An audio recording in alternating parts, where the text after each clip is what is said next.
before and after a conversation I had with photographer Busola Dakolo, we had heard so many stories of other people who claimed that they had been assaulted or raped by Biodun Fatoyinbo, who is the founder of the Commonwealth of Zion Assembly. Many of them were afraid to speak up because they claimed that their lives would be at risk, and they're afraid of public scrutiny and interrogation of their recollections of this event and the attacks that may follow. However, some have found the courage to speak up on behalf of many who can't. My guest today is one of them.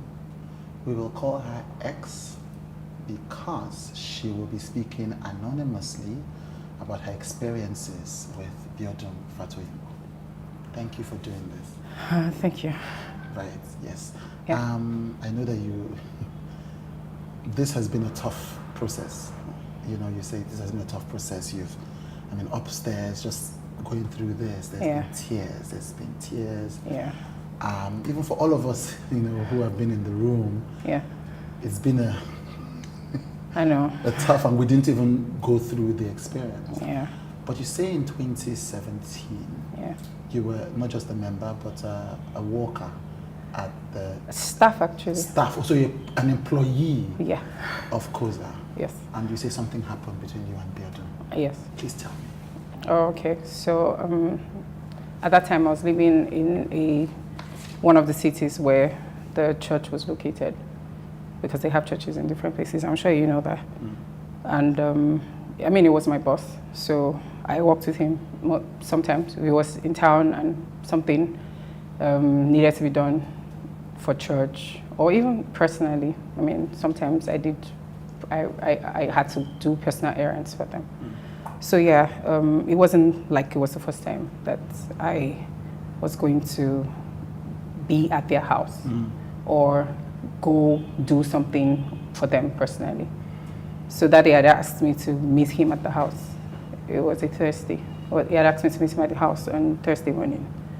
And I went there. It was supposed to be, the usual, go there, take instructions, or to either do this for church or go do that for us personally, and then go do whatever needed to be done. I like to say that at this time I considered him to not just be a mentor, but he was someone who I regarded as a father figure of some sort. So the trust was, it was basically, it didn't seem like any red flags to me. So I had gone there that morning, and I was comfortable because I know that house. That house, it wasn't the first time I was going there. So I was there, seated on the couch, and he had started to address what he wanted to talk to me about. I think he had started by addressing something that has to do with church. I can't particularly remember the details now, forgive me, but things moved pretty quickly from then to, because it was a long couch, and I was seated on the couch, and then he came and sat on the couch as well. But maybe just a few, there was a little space, so it wasn't like he came on directly and I was alarmed or anything. So and then everything pretty much moved quickly from there, because he started trying to pull me into a hug, and then of course trying to kiss me, which I found shocking. It was I don't know, maybe one of the most shocking things that I've had to experience, because I've known this man for such a long time. I'd known him not just as a mentor, but as a spiritual leader. I've heard him preach, I've heard him talk about, God, and there I was about to witness what would seem like the complete opposite of everything that I thought that this person stood for. So all I can remember is saying, you can't do that, you have to stop. Like, I remember telling him to stop, like, continuously, while he started going at my, because I had this navy blue high-waist trouser on. I can never forget. So that happened, and he started to take that off, and then I remember trying to fight him off, it was a couch. There was, I don't know, even if there was anything that I could grab, I don't know if I thought to grab anything, to be honest. Maybe I was too shocked, maybe, I don't know. I remember I kept on asking him to stop, and that he just kept going. And then, I mean, he had taken off my button, and then my zipper was down, and then my trouser was down. And then he had one hand, you know, holding me back to the couch, and then another hand, like, right up in my pants. I think at that point, I pretty much just knew what was about to happen. And I don't know, for someone who maybe had to fight off a lot of, I'd had to fight from maybe when I was a teenager. I've had to maybe fight sexual abuse on some level or the other. I mean, that's what women practically do. I just felt like I had put myself in this place.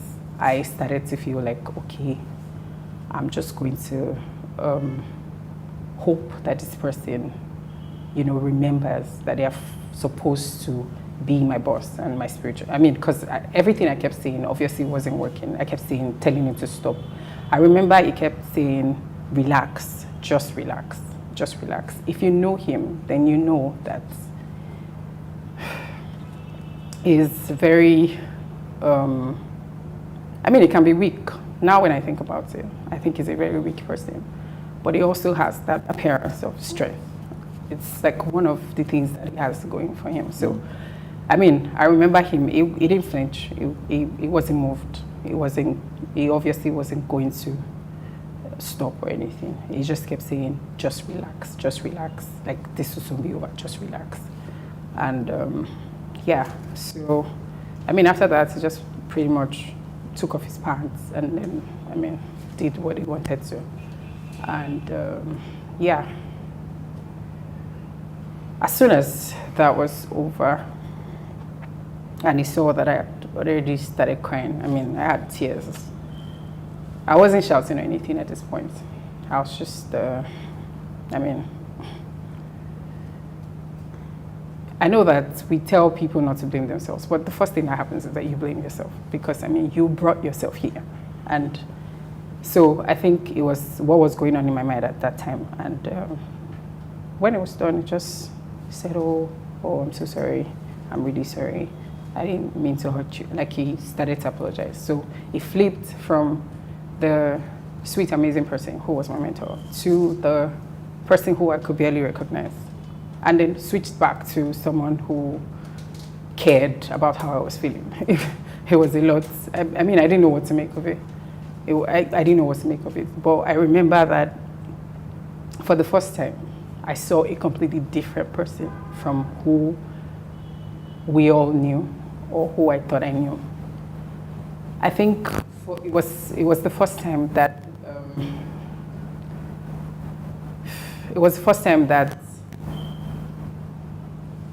I saw him as someone who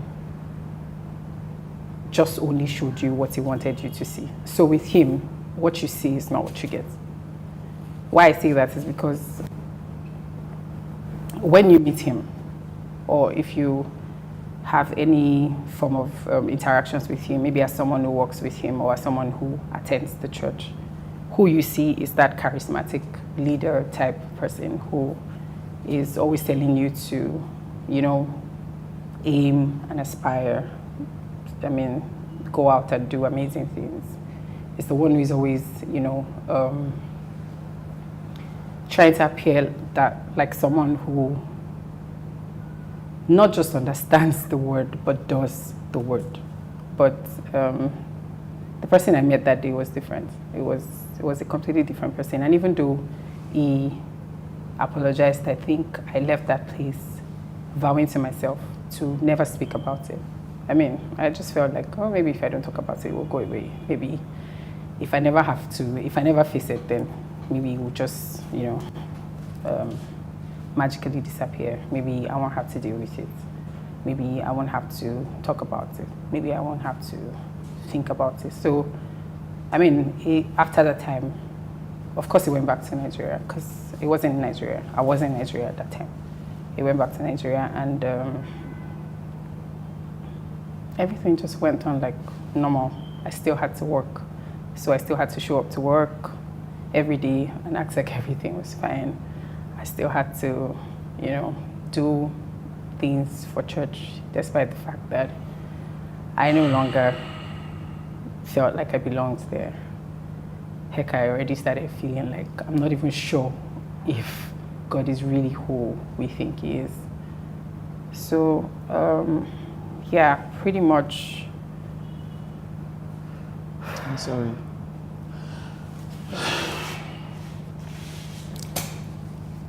So, what we're talking about is rape.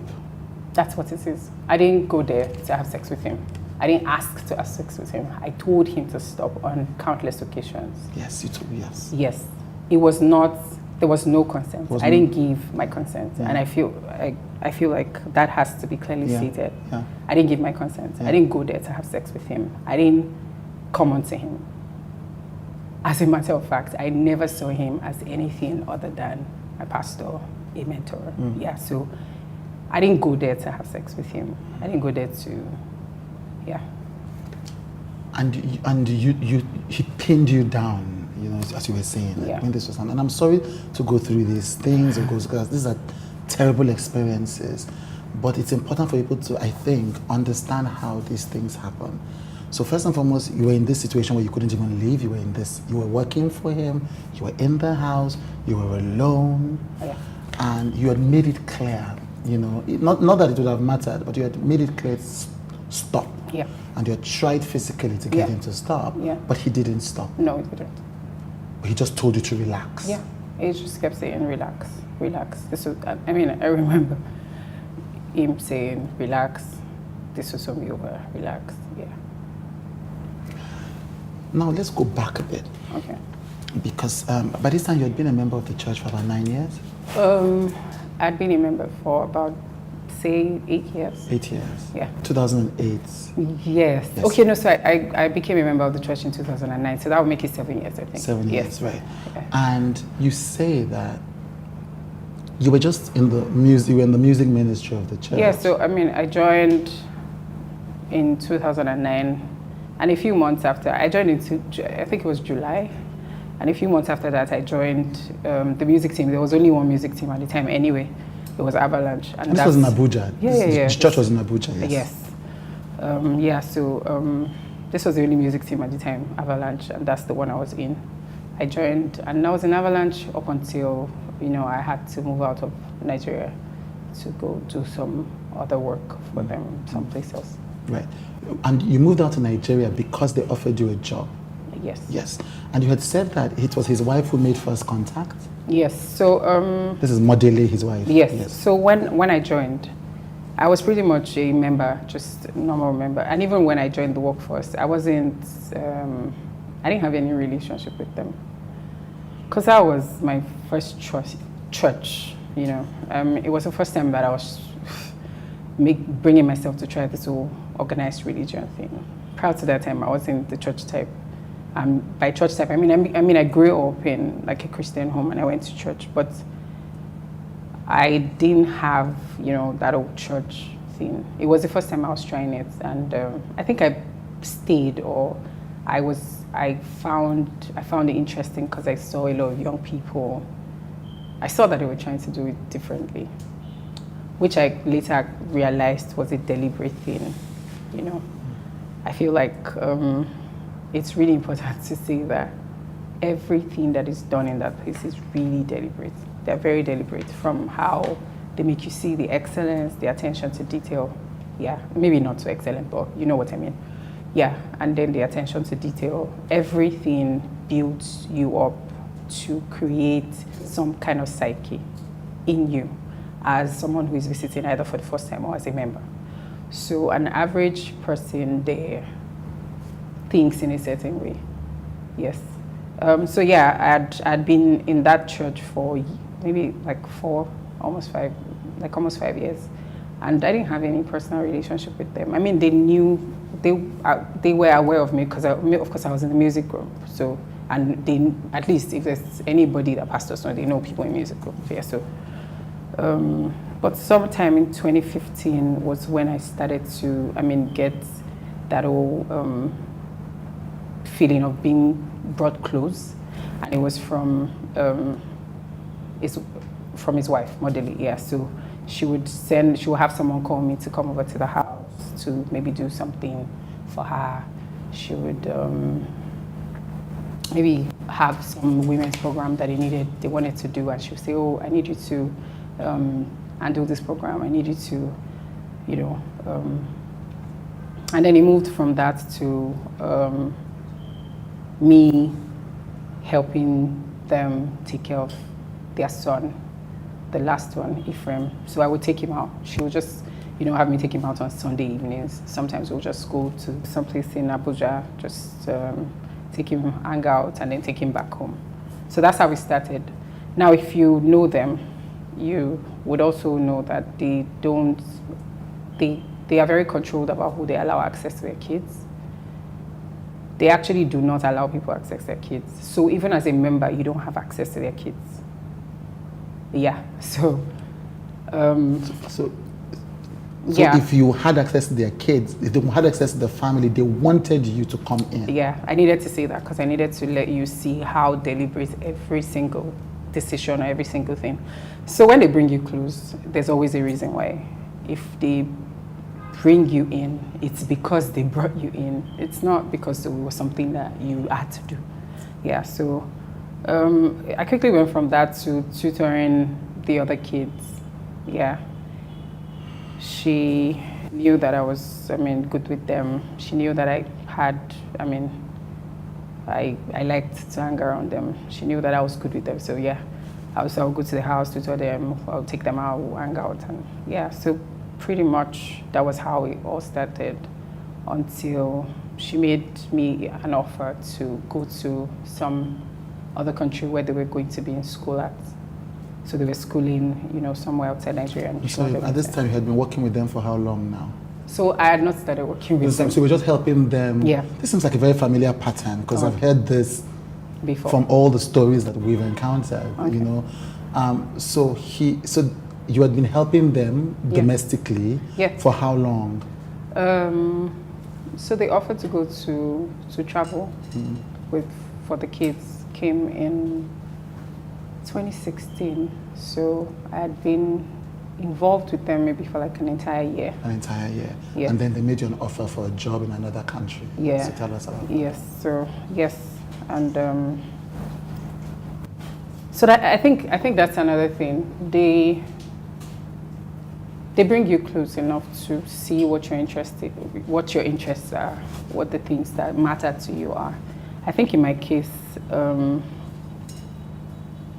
the kids were like a motivation to get me to take that job. And I think that she sort of knew, because she knew how important they were to me. And it's pretty simple. I think it's the fact that I believed in their vision at that time. I also believed that they were onto something that was, revolutionary. So I was sold out on it, on that vision, which is, whatever it is, I can't remember. Yeah, so caring for their kids felt to me like caring for them. I did it because it was just something that felt like, it felt like something that I was doing for myself. I don't know if that makes any sense, but yeah. So she made me that offer and said, "Oh, so yeah, we know that you want to do other things." And she knew that I wanted to do other things at the time, and she knew that I could do those other things anywhere outside here. So she said, "Oh, since you wanted to do other things anyway, and you can pretty much do it from there, why don't you just go help us? Be there, since we can't be there and be here at the same time. So why don't you go with them and then help us with them, be there, at least their legal guardian while we're not there." So yeah, that's how. So I took the job, and that's how I moved. Yes. Something strikes me. You talk about Modele and Biodun as they. It's one unit. Yeah. So the naive me, like some 4 maybe even 3 years ago, or maybe say 2 years ago, would not would refer to them as they in this sense, because I would think, oh, maybe she's not in on these things, or maybe she doesn't know, but I think that I have had a lot of personal encounters with them both, enough to know that they kind of are a unit. I don't think that she's unaware. I don't think she's unaware. As a matter of fact, I'm willing to bet money on the fact that she's not unaware. She's, I don't think it's a coincidence that she was the one who pulled me in. Of course, it took me a lot of time to realize that all that time it was grooming. I didn't know that that's what it was. I wish I knew that that's what it was. I mean, I'm not even proud to say that that's what it was, but that's what it was, yeah. But she is the one who made that happen. Because if that came from him, it would probably have raised maybe more red flag earlier on than it would have if it came from her. And I think there's a pattern there. If you ask me, I think there's a pattern there, because I think it's easier for me as a woman to feel more comfortable if you, as another woman, grant me access to your home. Yeah, because I also think that the idea to use, the kids, to use being a part of, like, their person, being having access to their personal space and their kids, was also a deliberate attempt, because nothing says I trust you like you can watch my kids. I mean, if I can watch your kids, then you must really trust me. And what that says also is I trust that you trust me. So I kind of like even give you trust without thinking that you need to earn it. It just naturally happens, because I mean, there's nothing that says, oh, I feel comfortable with you, I feel like I'm safe with you. They, like I said, they do not give anyone access to their kids. They don't give anyone access to their kids. So I think that the mind, the subtle, mind game is, sometimes it's subtle, but it's all there, like the delicacy, just making sure that everything that you're surrounded with speaks to you in a way that they probably don't have to verbalize. Yeah. And so, and what's remarkable about this is I did have a conversation with another survivor, Okay. Busola Dakolo. Okay. And what's striking for me, and this is not even objective, is qualitatively, I do remember, how affectionately she spoke about Shindara, Yeah. who is I think their first child. I think they're amazing. Yes, and and I'm sorry, I apologize to Shindara that because they brought the kids into this story, Yeah. So, but then I remember she would speak, even up until that moment, she would speak about these kids with affection. I'll tell you that one of the hardest things that I have to do at this interview is talk about those kids. Yeah. Yeah. And that's bearing in mind what I've had to go through.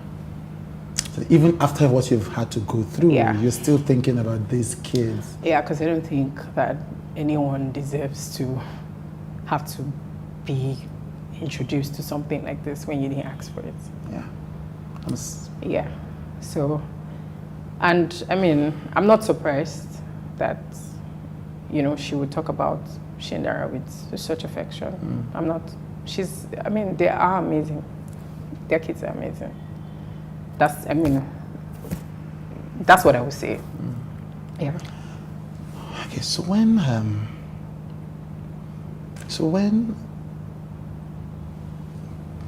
the second part of it is for me that apart from the kids part of it, it's also the idea that also when Busola spoke with me, Busola mentioned that same pattern of inviting young women in the church to come, and this was in Ilorin, not Abuja. Yeah. And this was at the beginning of the church, to come over to the house and help with stuff. It's chillingly similar. Okay.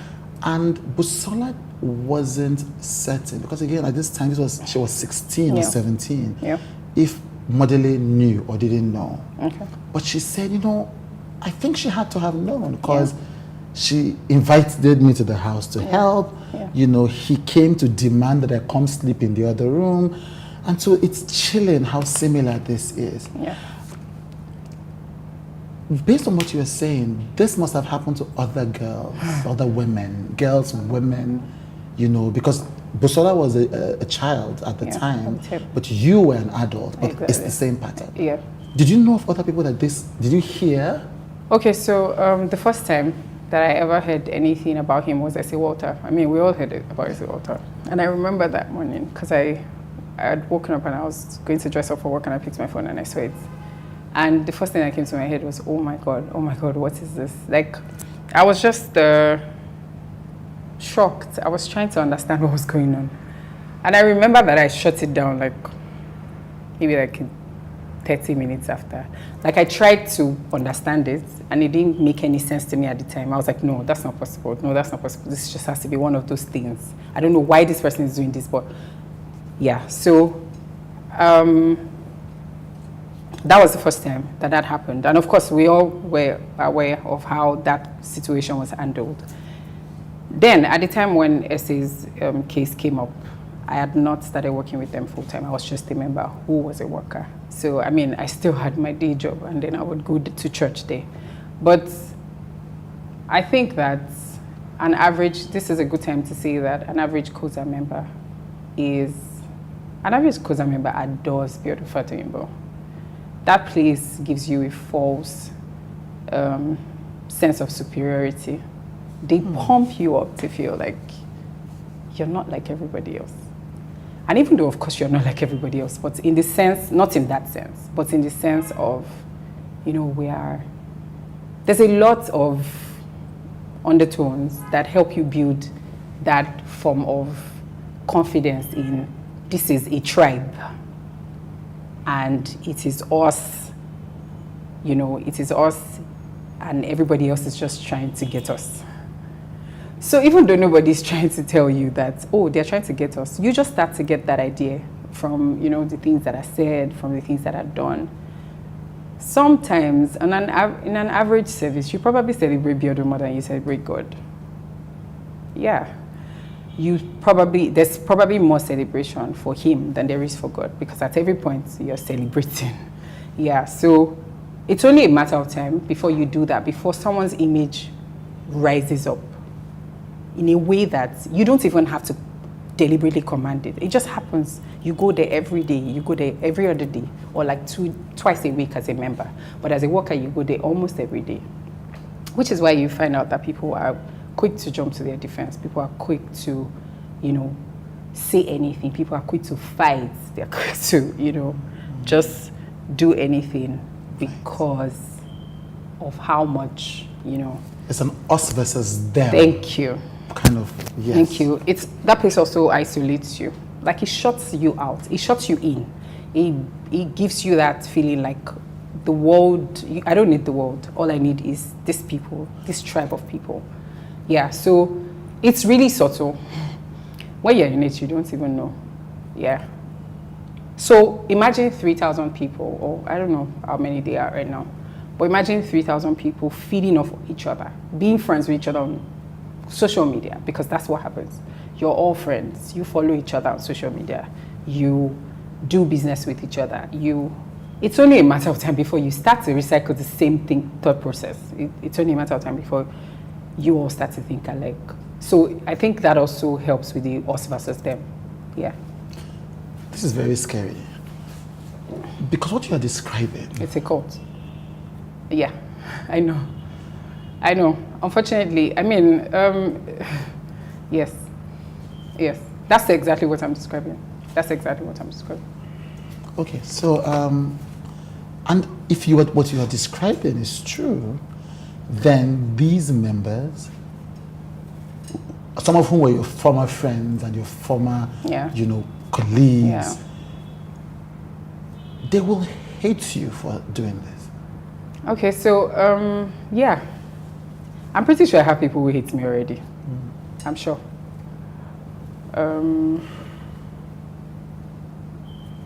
I think really there's really nothing that you can do sometimes about this kind of things. I hate that I've had to let people go. I hate that I've had to lose, some people who at some point in my life were amazing people. And I had, great relationships with. But the truth is, when you're on the inside, it's different from when you're looking from the outside in. There are a lot of things I see differently now because I've had time to be on the out. And I see it for what it really is. But again, when you're in there, it's like drinking some form of Kool-Aid, right? We're all mad people to them. They think we're raving mad. Like, what is wrong with Who is you guys? we? That's the general public. Yeah, right now. COZA members, the way they see the general public, it's like you guys are mad. No, like I'm talking about right now. Right. Yeah, everything going on. Right. Yes. They're like. Right. Yeah. So like when the crisis hits, when they yes, when the crisis about hits, their pastor, when a crisis hits, their standard go-to mode is, what is wrong with people? Why can't they just let us be great? Because Biodun tells them God is about to do something and the devil knows and the devil doesn't want it to happen. Yes, and this happens every time. So with Esewota, it was because, we wanted to move into this big auditorium and the devil didn't want us to move in. So Esewota had to come and there will always be something. There will always be something the devil is trying to stop. There will always be something and unfortunately, that sells because, it's religion. Yeah. Okay. So this incident happens. Yeah. In this other country, in his apartment. Yes. And when he finishes, what happens? What does he say to you? What does he do? He says he's sorry. He didn't mean to hurt me. It was, he just apologized. He kept apologizing, said how sorry he was. I was honestly more interested in just getting the hell out of there. Yeah. So, yeah, that was it. Okay. That was it. After that time, I still had to work with him. I still had to work because, it was work. And especially when you keep this kind of thing to yourself, if you don't tell anyone, it means you can't act anyhow. You have to find a way to still act like life is normal, even if it's not. So you still go around doing, whatever it is that you do normally. So it took a while. It took a while. That happened, I think in the last quarter of 2017, September, I think it was. September, yeah. And I still stayed till July of the year after, which is, so I think it kind of helped that I was in Nigeria and I didn't have to see him or have anything to do with him personally. But all that time, I already had a disconnect. I was present, but I wasn't mentally present. So I was just there more out of, this is what I committed to. This is what everybody expects me to be doing at this time. And yeah, so yes. It's something I want to push in. It's something I want to push in to, which is abuse of power, as separate from rape, because there are two things happening here. Yeah. And it's also something because I don't think that men understand this. Okay. I certainly didn't understand it until many years ago. I think he definitely understands it. Right, you think I'm not even saying, I'm saying that people who are listening to this story need to understand. And as a person who has power myself, and just going back and looking at past things, I think people need to have the compassion and empathy to understand what happens to a victim of this. That if this happens, and this you are almost caged. Because you are his employee, he's your spiritual father. Exactly. You're stuck in another country. That was the hardest part. What? That was the hardest part. That was the hardest part, because you were away from your family. Yes. And so, even if there wasn't a rape, this was an incredibly agonizing space to be in. Yeah.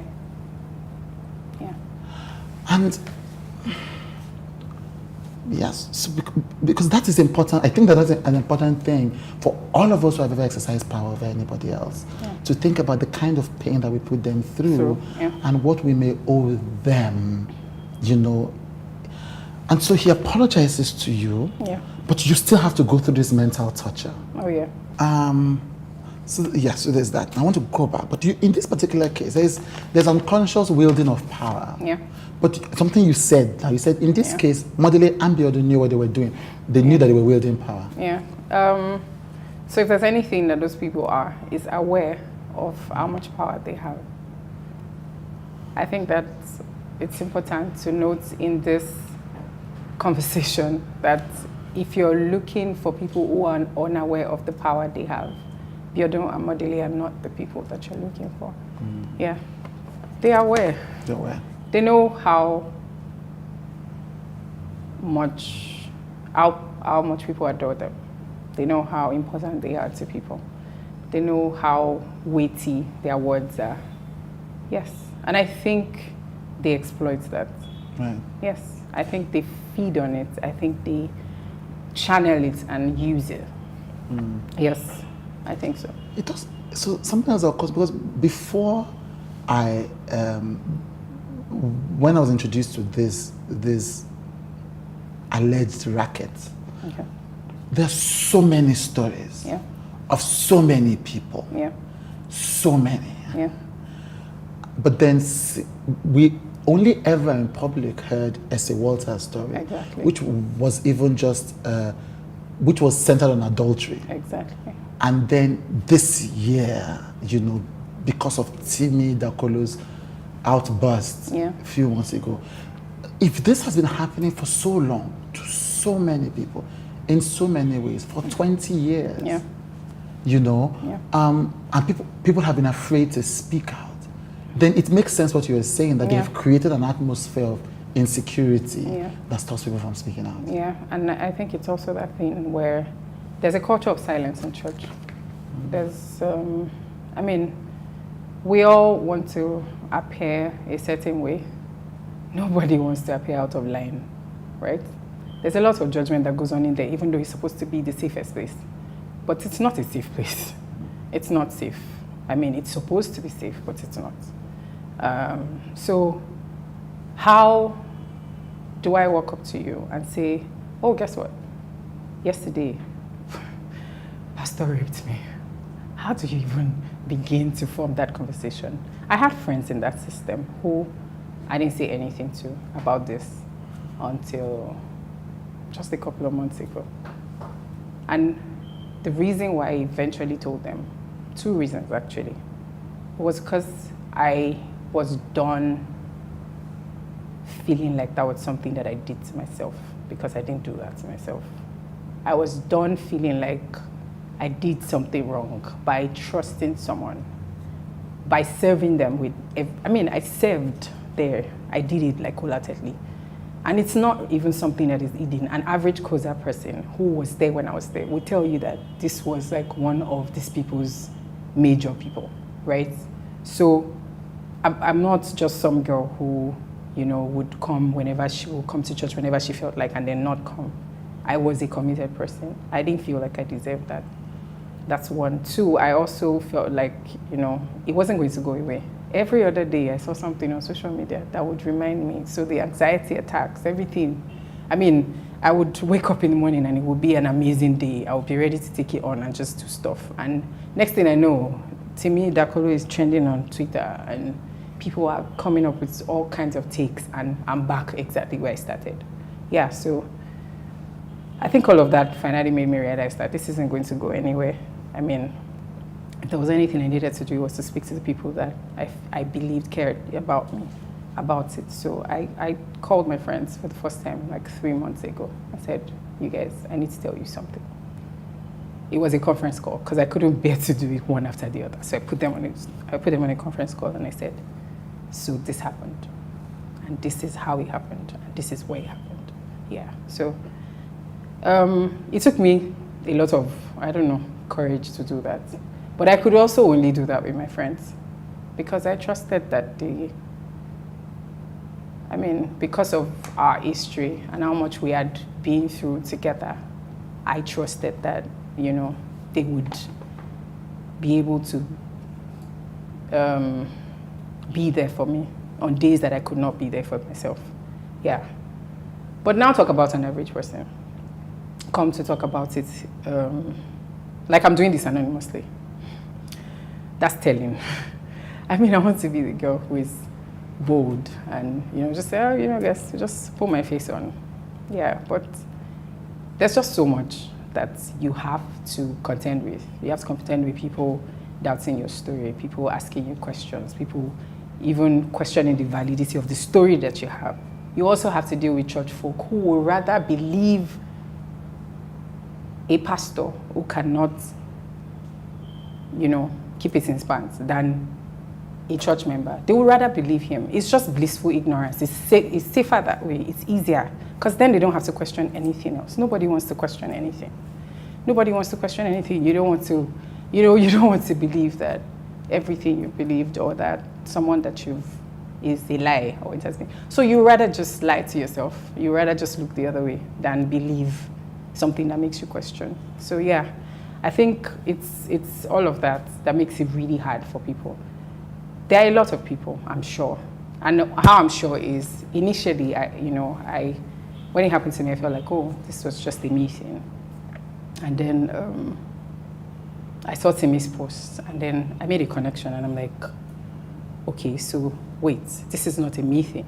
This is a normal thing for him. But this is not even just with adults. This is with teenagers as well. So, I mean, that was already like okay, what is going on here? And then, yeah. It's good that you mentioned Timmy's post and all of that, because I think that's as you tell it, that was the first time you ever heard from Biodun himself about something with Timmy's wife, Busola. Yeah, so I'll tell you what, in early 2018, I think it was Timmy, I didn't even follow him on Instagram at the time. And apparently he had gone and made a post about some Abuja pastor that everybody had respect for, but was abusing teenage girl. No, this was in 2018, I think. 2018, early yes, 2018, 2018, yeah. yes. So apparently Timmy had made a post and he had said something about an Abuja pastor who people looked up to but was abusing young girls. I had not seen that post because I don't follow him on Instagram. I didn't follow him at the time, I do now.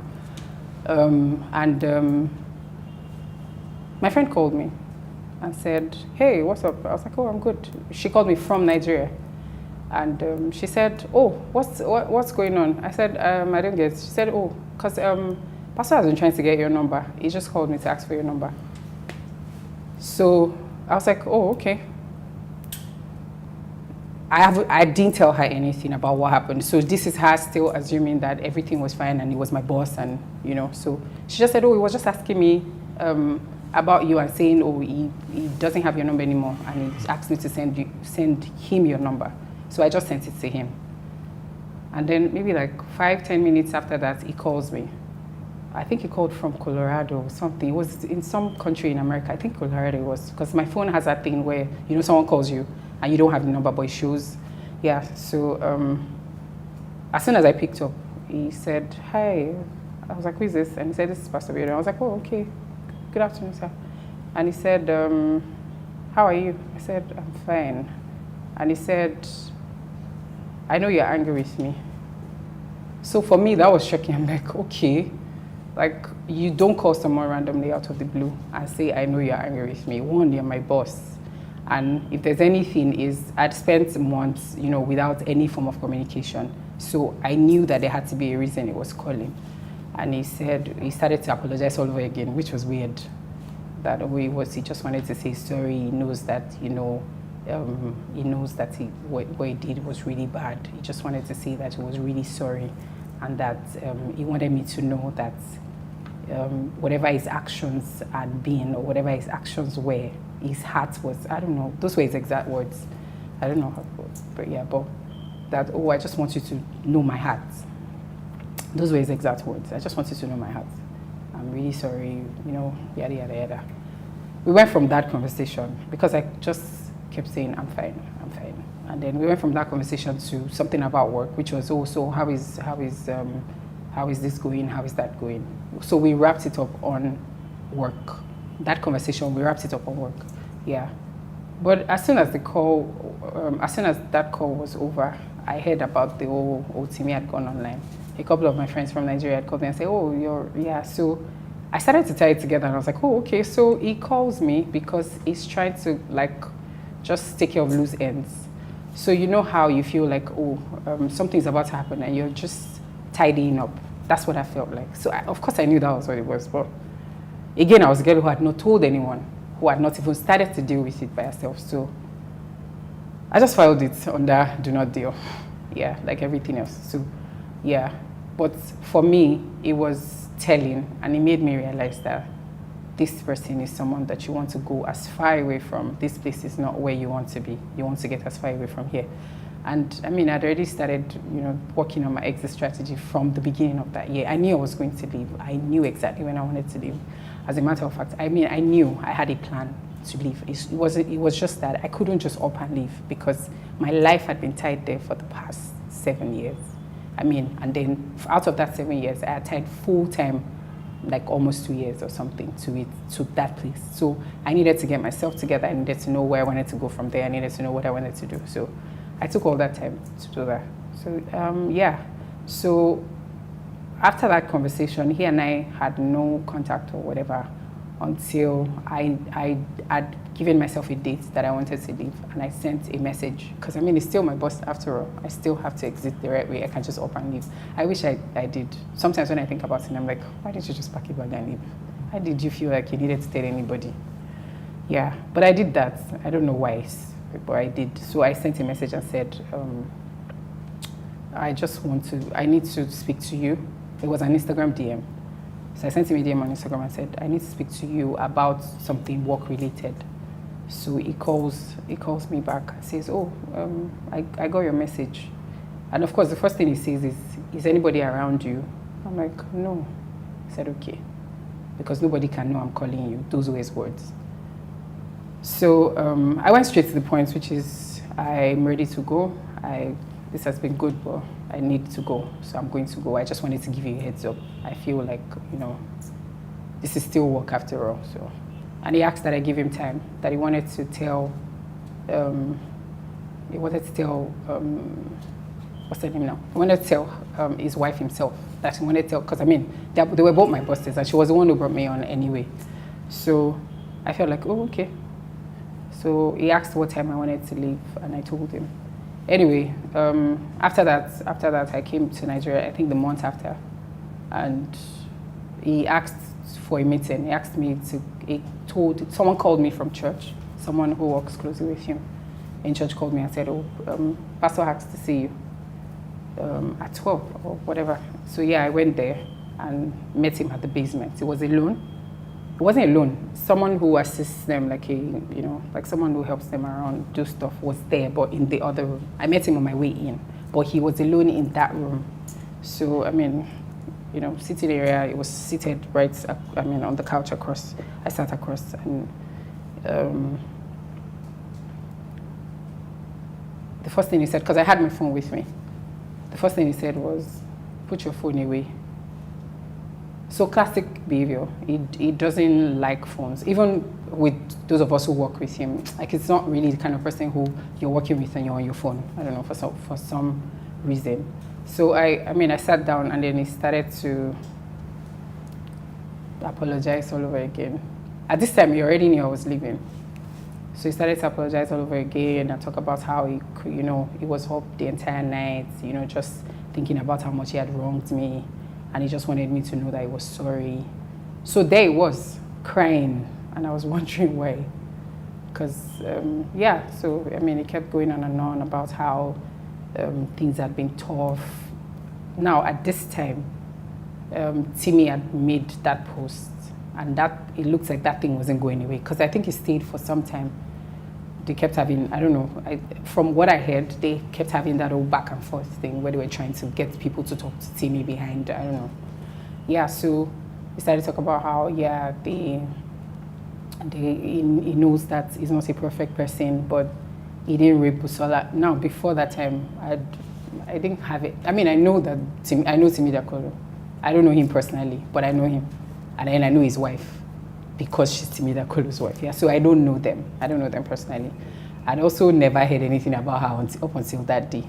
So it brings her up, I mean, out of the blue, went from apologizing to me about how he feels like he has wronged me and everything that, had happened. He just wanted me to know he was really sorry. And he said they're saying that he raped Timi Dakolo's wife, but that he didn't do that. That he knew her when they were in Ilorin. He wasn't even married then, I think he said.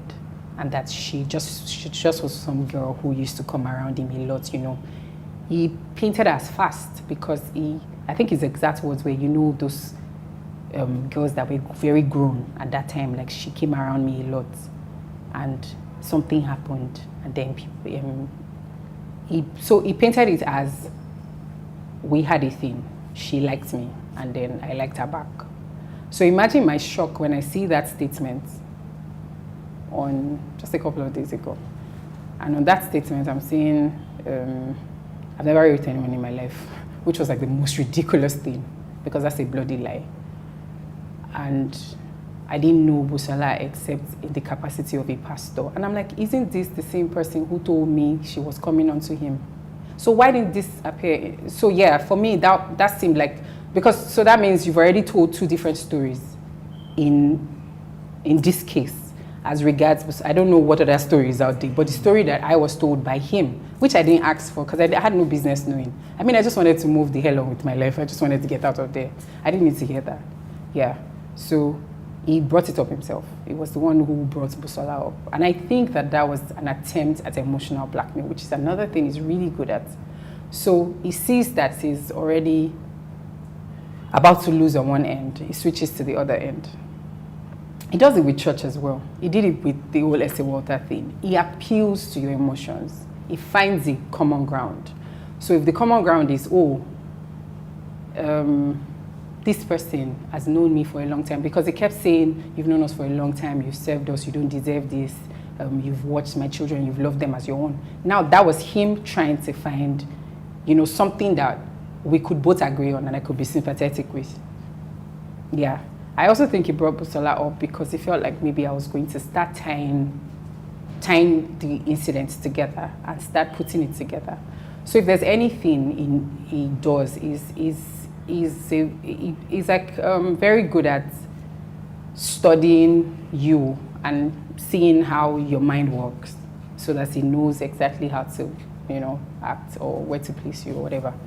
Yeah, so maybe somehow he must have known that, if she feels that, this is not just a her thing, then maybe this will mean more to her and then she would not look the other way. So maybe that was his attempt at trying to get me to see him not as, someone who lives like this on a normal day. Maybe he wanted me to just say, you're just the exception in my horrible mistake or whatever. So yeah, he did that, brought her up and said how that, they knew each other. She came around him and he wasn't trying to do anything. He didn't even know that she was that young and that, something happened. Yeah, so basically that's pretty much how that conversation went that day. I left that room after he had apologized and said he was sorry and that he knows that I don't deserve it. I mean, he just pulled a lot of emotional cards. The only thing that was important to me in that moment was getting out of that place. There are so many things that when I go over that conversation that I feel like I would do now, but I think I wasn't able to do back then because the only thing that I had my eyes on was get out. Like I just wanted to get out, yes. So that was more important to me than anything else, maybe than recording the conversation. That didn't even cross my mind. I should have, but it didn't. Yeah, so maybe recording the conversation, maybe, calling him out on his BS, maybe, I don't know. But I just wanted to get out of there, yeah, so. And I needed to make it look as seamless as possible because it's a large organization and people talk. And I think that it's all still part of the whole culture of silence. So you want to appear like you have it all together and live peacefully at your own. I mean, I was willing to sacrifice myself. I was willing to be the girl who just left peacefully. I didn't want to make any drama or any trouble. I didn't want to make anything about me. I just wanted to go in peace. Yeah, because I mean, it's a large organization and, you know, people talk and you don't want people to start asking you, so why are you leaving? So did something happen? I mean, yeah, so those were the things on my mind at that point, yes. So. And so you wanted to live as peacefully as possible, so you just did this. Yeah. But you'd mentioned something about him asking you if there was anything you wanted. Oh, yeah. So on the last time, the last time I saw him right before I left, you know, after having that brief conversation, I was about to go, and then he says, is there anything you want me to do for you? Obviously, I knew he meant like financially, yeah, because I mean, that was the tone. Well, what else would he be asking for? Yeah, so I looked at him and I said, no, I'm fine, thank you. And he said, let me know if you change your mind. And I said, no, I'm not going to. Yeah, so that was it, yeah. Okay, so to recap, okay, just to be sure we had the facts of all of this allegation. Okay. You were invited into the Fatoyinbo family by Modele Biodun's wife to come and work for them. Yes. Then after that, you were offered a job. Yes. And then you were raped by Biodun. Yes, absolutely. And you can bet on it that Modele, his wife, knew about this, that Biodun had, even if not raped you, had sexual relations with you. Yes, because I think that for someone who has such a unique pattern, I find it really hard to believe that she's unaware. I mean, if the same things keep coming up, if the same things keep recurring, if someone has such a big issue being around women, then you would think that the person who is like the number one person in their lives would try to help them by at least reducing the number of women that they bring into their lives, right? I mean, that's just like... At the least, she knew that this man was having affair or sexual relations with young women. I definitely believe it. Right. I definitely believe it. With young women who considered him to be their spiritual father. I definitely believe that. That one setting. I definitely believe that. Right. And so this was, you said you were in the church. I just want to reestablish kind of the order for people who are watching and the many Nigerians and other people who may not understand what rape is and how it happens and may put all the burden on the woman, which is why many women who have told us these stories haven't come out. Yeah. So this was you joined the church in 2009. Yeah. You were invited to work for him in 2015. 2016. Yeah. 2016. Yeah. You left the church in 2018. 2018. The rape happened in 2017. Right. Now, I know, because there's also a pattern, and you mentioned this, and that's why I'm asking, that pastors know that this is happening. Of course. At the least, they know that there are allegations of rape. I think that a couple of them knows that these things are more than allegations. Right. As a matter of fact, in the last couple of days, I've seen, random people talk about how, they've always known in Ilorin, for example, and how, even back then, it wasn't such a hidden thing. I've also heard people say, he didn't come to Abuja because God asked him to come to Abuja. He came to Abuja because he was running from something in Ilorin, right? So if someone has such an history and they've done it for that long and they've made friends along the way, there's only two things that make sense.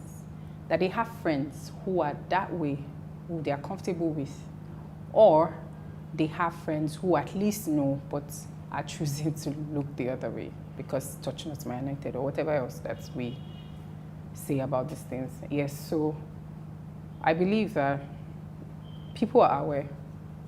I know for a fact that some of his mentors are aware, right? I know that some of his mentors are aware. They are aware of. You worked in his office, you lived in his house, he invited you, so you know what you're saying. Exactly. So I know that some of his mentors know about, his patterns, these things. But if you go to, if you go and that extra mile to do something for your mentor, if you have a mentor and all you do is lavish them, right? With gifts and... You're talking about Biodun doing this to his mentors, who are seniors in the faith. They have this COZA 12, that's what they call them. COZA 12? Right. Yes. And COZA 12 is basically like a bunch of people who are supposed to be his mentors, right? So... Are they pastors? Yeah, all pastors. Right. From Nigeria, from outside Nigeria. Right. Yeah, so they just have like this group of people who, according to them, pray for him, put his picture up in their prayer rooms. Yeah, because that's more effective, I guess. We're not accusing anybody of anything. But it makes sense that if these are prominent Nigerian pastors, it makes sense that they haven't spoken out against him or asked him to step down properly from the church when people make accusations. Because some of the things I've heard, even in the realm of allegation, would make people's mentors say, step down. So the thing about COZA is also that they're not really accountable to anyone, even though they say they are accountable to people. Is there a board? So there are no elders in COZA, you know that. There are no elders. You know how you walk into church, elder. There are no elders in COZA. There are no deacons or deaconesses either. So what you have in COZA is the senior pastor, the assistant senior pastor, I think they call her. I can't remember. I've made a lot of deliberate effort to forget a lot of things about that place. Yeah, so then there's those ministers. And ministers are pretty much, it's like me saying my boys.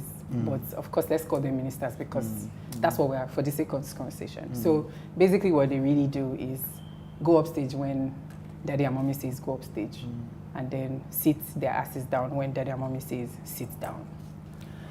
So yeah, that's in-house. Yeah. That's what is obtainable. So in-house, in COZA, there is no one institutionally to hold Biodun accountable? Nope. Nobody? No. Right. No. Right. There are if such people exist, we haven't, I didn't meet them when I was there. You were working. You worked there for 2 years, 3 years, 4 years, 5 years. So we can't, I was there from 2009 to 2018. Yes, so if those people exist, I would You would have known about them. Yes. But you know about the 12. I know about the 12 because, everybody knows about 12. Right. If you're a COZA member, you know about 12. It's like an informal group of mentors. Exactly. But so not even informal. Like, it says, these are our mentors. So he says this is like a thing. Oh, yeah. Oh, the COZA 12 is like a thing. Oh, it's a bloody thing. Right. Yes. And people in the church know who these 12 are. Oh, yeah. Everybody does. But they've not taken any action as these things have been happening. Yeah. Okay. So, for example, when these people are going to come for any program, it goes over and beyond. And then, of course, to justify why it would do that, it would say, oh, we're going to have so person in the house today, and we have done this and that and that. You know me, I'm a grace collector. It says that around. It says, oh, I'm a grace collector, because grace collector is supposed to let us know that he is conscious of the grace that these people carry, and that is making deliberate attempts to tap into that grace. Yeah, yes. So, that's where the whole grace collector comes from. So sometimes, it's even something that, everybody just, grace collector, Sometimes it says it and everybody finishes it. That happens a lot as well.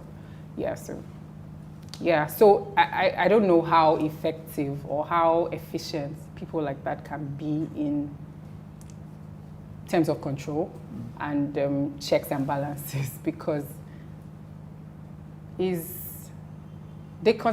though they are older, even though they've probably done a lot of more things in ministry, they also consider him to be revolutionary. They consider him to be doing something different. They talk about him with so much regard. They talk about him even like in front of everybody. So people like that add a lot of lavish gifts and money and all of that to that mix. And I don't see how you can effectively call someone on anything that they do. Maybe you call them in private, but calling them enough to actually do something about it. I don't know if. Wow. So yeah. This alleged rape, why did you need to report Okay. to, this is, because I've worked with people who have dealt with trauma, I know Yeah. that is a stupid question, Yeah. but I will ask it anyway. Yeah, go ahead. Why did you not report to the police, Okay. to the Pentecostal Fellowship of Nigeria, to the Christian Association of Nigeria, Okay. to the media, to your parents, to... I'm sorry. I'm really sorry because I see people ask these questions. Yeah. They ask it on social media. They ask it on Twitter. They ask, why haven't you reported to the Association of People Walking on the Road, about this? And I see them asking. So on behalf of all these, it doesn't make sense, people. Yeah. It doesn't add up. Yeah. Mathematicians, Okay. calculating. Yeah. On behalf of all of them, Yeah. I'm asking you, Okay. why didn't you report to other people? Okay. So for me, it's simple. I think it's survival was more important to me than anything else. Everybody has a coping mechanism. Everybody does. I have mine. People have whatever it is that works for you. Yeah. So like I said earlier, even I wasn't ready to admit to myself that I had been raped because that would make me a victim. That would mean that I had spent all this time in my life trying to get away from rape, only to end up walking right into it. I don't know if you get what I mean. So for me, it was about survival. I wasn't thinking about the police. I'm not going to lie. The police was like the last thing on my mind. I was in a terrible place and I just needed to deal. Now, aside from that, when you start to now, pull your thoughts together and assess what just happened to you and everything that has happened, what you do is switch into some sort of survival mode. So if you have maybe, for example, a family friend that you trust, you call them and then you cry to them and then they take you to the clinic or whatever. In my case, I was in a foreign country. I was in a country that I didn't have family in, even though I had some people that, I considered to be friends. But I also did not consider them to be those kind of friends that I could go to and say, oh, do you understand? Because they were my work friends. They were people that I met, just from staying in this. I didn't know them from anywhere. So to come out to people who are basically like almost strangers to you and talk about something as horrible as that's happening to you and have to, admit that you failed yourself, it's something that nobody jumps to doing. It's something that I wasn't going to jump to do. Yeah, so I wasn't thinking about making a point or, trying to get help. There's also that part where you ask yourself, so who is going to believe you? Like, who is going to believe you? I mean, it crosses your mind. Like, okay, so I say something. Let's say I say something now. Who is going to believe me? Who is going to listen and believe me? Especially when you know who this person is. You know how much influence they have on people. You know how much people adore them. Who is going to believe you? Chances are people would rather say I was the one who came onto him. I mean, there's a 99% chance that that's going to be, the easiest conclusion than for people to actually believe whatever I say. And that's even me considering the fact that I don't think, that I have any history of, anything in all my years in that church to give people the impression that, I could have just made it up. But still, like I said before, it's always going to be about blissful ignorance for these people.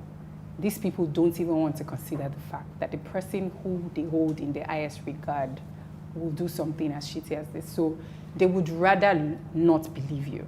They would rather, because it means they have to question everything else. And nobody wants to question everything else.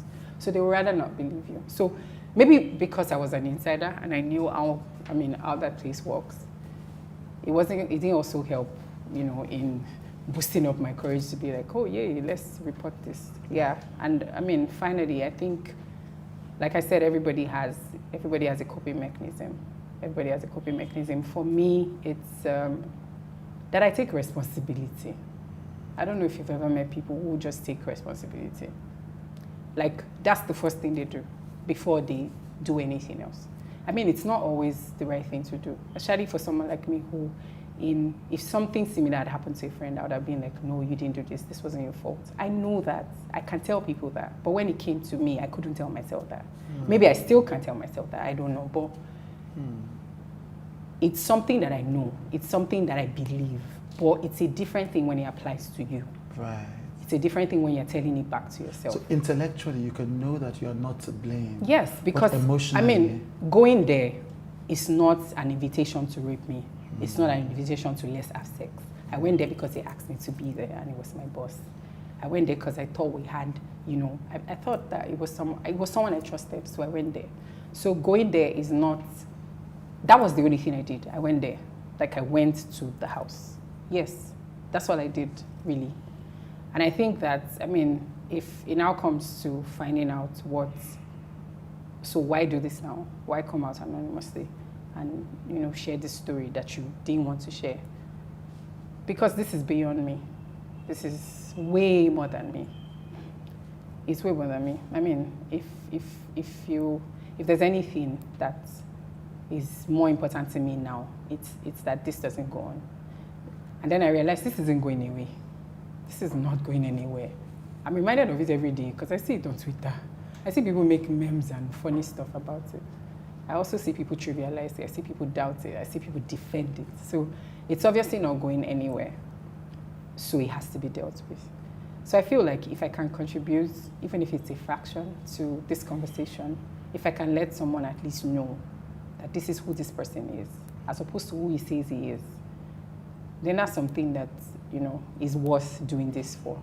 So this is beyond all I'm trying to, come out now and put a face to myself or try to get, some sort of, it's because this has gone on for too long. This is beyond anyone. We owe it to ourselves. We owe it to the people around us to let these conversations go on, to let these stories be heard, no matter how people spin it. I don't think that people are going to not find a way to spin this. Yeah, Paul. There's something you said that I found, and I wanted to go back to that. You said when a person is raped, the first thing the person is thinking about is not justice, it's not exposing the person, it's survival, it's self-preservation. Yes. You're thinking about yourself. You're thinking about self-preservation, like you said. You're thinking about, making that switch to whatever your coping mechanism is. Whatever it is, you have to tell yourself to get yourself through the next minute, and then the next hour, and then the next day. So, I mean, we all cope differently, like I said. We all have different coping mechanisms. Yes, we all have different ways that we deal with issues.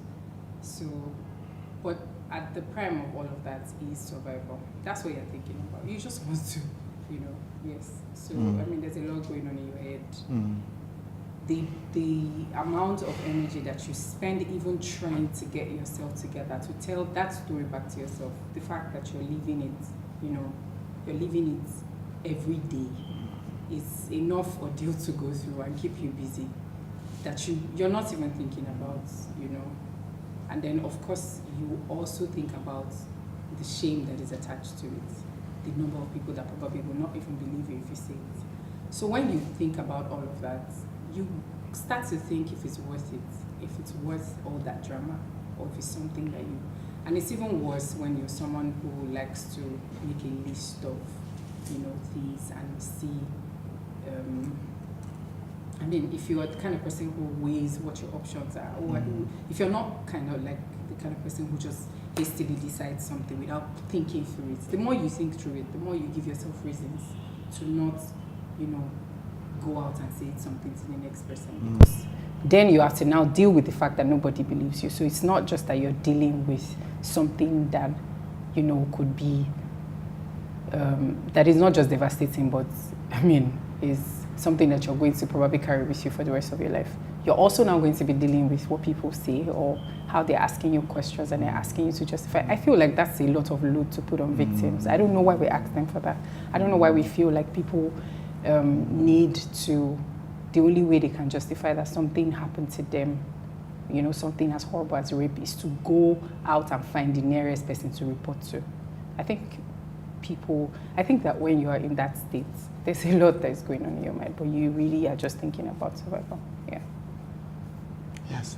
Now, you had mentioned that one of the reasons why you came out to talk about this is, but before that, let me ask, why are you anonymous?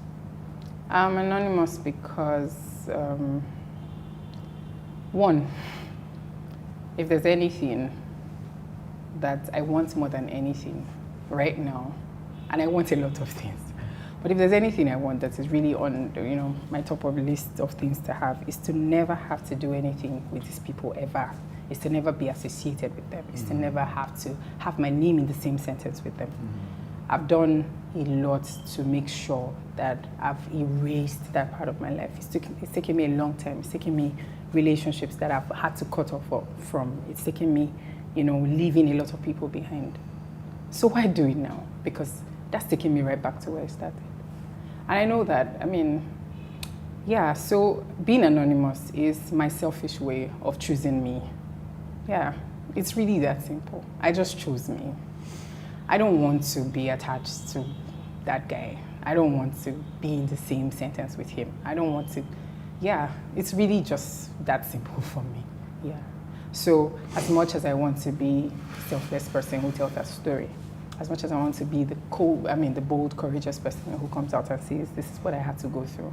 And I know for a fact that this is what a lot of other people have had to go through. I know for a fact that this man is doing what they said he did, because he did it to me, and he's done it to a lot of several other people, taking advantage of the power he has, taking advantage of his office as pastor. As much as I want to do all of that, I also just want to stay anonymous because, yeah. I totally get that. And you know, to be honest, you know, I mean, if I was being selfish, I'd have said, you know, I just listening to this story, and you know, with the producers, I know how we went back and forth. Okay. You said, you know, whether you're going to tell the story. You said, okay, I'm not sure I want to tell the story. I remember, you know, changing my mind. You know, just yeah. So, you know, this. I told myself today, maybe this might be one of the most brave things I've ever had to do. I don't know. I mean, it might just be. Maybe there's still, you know, a lot of things. But right now, I think this takes the cake. Yeah. And I struggled with it, even doing it anonymously, because that would mean I have to relive every aspect of something that I'm trying so desperately to bury or forget or not have to acknowledge at least. Yes. So.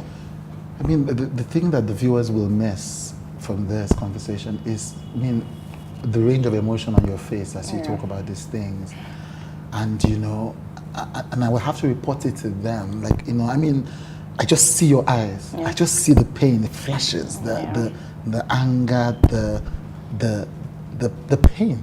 Yeah. So I know it's yes. I know that. I think that what makes it even more painful is the fact that you start to think about how this happened to you, but you're not the only one that this happened to, and there's a huge possibility that they are also not going to be the only ones that this will happen to. I mean, who is to say right now as we speak, there's not someone somewhere that is about to go through this? Because I don't know. I think it's that much of a problem that even while this is going on, we can still be having problems.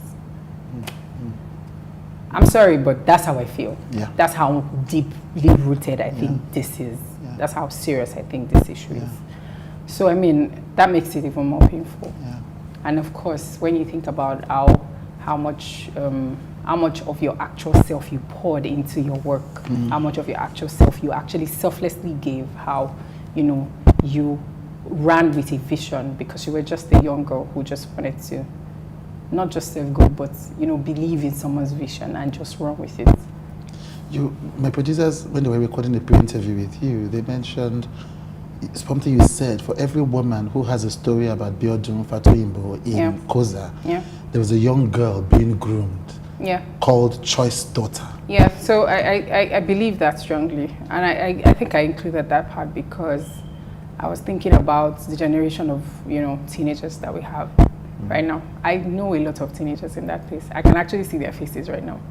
A lot of them were my friends. A lot of them were people who are so bright, amazing. They are spectacular in their different ways.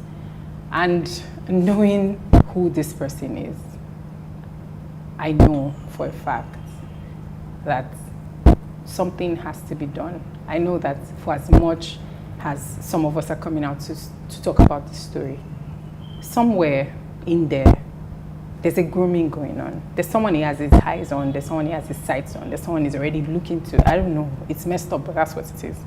So that's why I said that. So, it's something that we can no longer just not want to deal with because we feel like it's not close to us, because I think it's going to come close enough at some point. At some point. How many people have to be hurt? How many teenagers have to be broken before something actually happens, before this person gets put away, before something is actually done to at least repair whatever damage has been done. So that's why I said that. I'm saying that because I know that even though now we have people who have come out to say this happened to me, there's still people who are probably, in there, not even aware of everything that's going on. And an average teenager in COZA wants to be like their pastor. And I'm not even making this shit up. It's sad, but it's the truth. They look up to him. They think he's the best thing. It's the ideal definition of who a pastor is. It's the ideal definition of who a role model is. And I'm not making this thing up, it's what it is. So does it make you now afraid that someone who could do all of these things, someone who could be this evil, is someone that children look up to? That's the part that bothers me, because it's really worrying. So there are several levels of this story. So first is they're just young women and girls who need to be protected. Exactly. Urgently. If this is true, then there's an urgent need to protect young women. Exactly. And since we cannot say that we completely, we can't say 100% that their parents are going to do it, because you can only do as much as you know. Yes. Right? Yes. Yeah. So we need to give them the information they need to make a decision and take responsibility. But we're also saying that you can almost empathize with COZA members who struggle to come to terms with the truth, because when you are in that space, you can't believe differently. I think that there are levels to this thing. I feel like this is the point where I need to say it. Right. There are levels to this thing. If someone ever told me, for example, that my pastor raped someone, my reaction will not be to go and shout in church this morning, right? So there are levels to this thing. Right. So as much as I sympathize with them, I also, think that there's a lot of extremes. They just need to receive sense, to be honest. And I was there, and as someone who has been there at some point, I know that sometimes it's really just as simple as giving someone too much power, that they now have too much power over you. The power that he has is something that was given. He didn't, I don't think he took it as much as we gave it to him. And I'm saying we because I was there. And I see how much we revered him, how much we took everything that he said like law, and how much, a lot of subtle things were said, like, oh, the most important person in your life is the person who builds your faith, meaning he's the most important person in your life, which isn't true. That's not true. That isn't true. That can't even be true, because if we're going by the standard of the most important person who in your life is the one who builds your faith, nobody builds anyone's faith. I don't think a man builds your faith. They can try to help your faith grow, but I think that's the work of the person of the Holy Spirit, if we're being religious here. So I feel like those are the kind of things that have, led up to how fanatic people are, and how they've chosen to rather, be in that ship and just sink with it with blindfolds on, because they would rather not face the truth for what it is. Right. Yeah. So they have to take responsibility for their choices. It's really just that. It's really just that simple. And they step into the if a man has been credibly accused. I mean, this has gone on for a while. For too long. Yeah. So there's a burden on the church members themselves to take responsibility for the actions they take after the stories they hear. Yeah. So yes. I mean, I think as someone who has been in there and who is now out and can look from the outside in, if there's anything that I would say to people who are still there is everything that we do, right? Everything that you're supposed to do as a believer is supposed to be about love. I mean, it's the foundation on which everything is based. And if that's absent, then what do you have? Then what do you have? So love empathizes. Love does not seek its own way. I mean, love is supposed to let you hear something as horrible as a rape allegation against someone who was a teenager at the time it happened. And your first response should not be to take to social media and say, I stand with daddy. I think the most ridiculous thing to do is to see that someone, no matter how much you care about, we all want to believe the best in people we care about. I cared about this person once. I believed the best in him. Until, of course, I had to find out for myself, sadly, that people are usually not who they say they are. I don't think it's any different. The same way, you know, people surprise you and they say one thing and do another thing. It's the same thing here, except that, of course, God is involved, religion is involved, so it makes it more tangled and more messed up.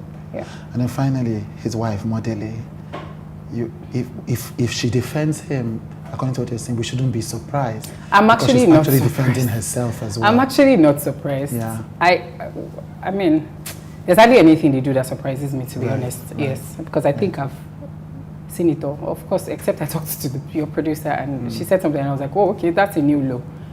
Yeah, but I feel like I can't be surprised that she supports him. And I think it's not just because, oh, that's what a wife is supposed to do. I think it's because that's their life. Wow. They both have everything to lose if that ship sinks. So it's about power, right? That's it. Right. That's it. I mean, she's, yeah. Yes, she has as much, maybe not as much, but she has a lot of influence in that place as well. She has a lot of influence in that place as well. So she has a stake in it, and it's not just a marriage stake. It's that this is our life, and we cannot allow it to sink to the ground. So whatever has to be done, if we have to put up appearances, if we have to, you know, tell a few lies, maybe more than a few, but you get what I mean. Yeah. So whatever has to be done, is just do it. Whatever has to be done for the show to keep going. Yeah. Yeah. Thank you so much for sharing this story. Thank you. Thank you, Chude. Thank you. Thank you. Thank you.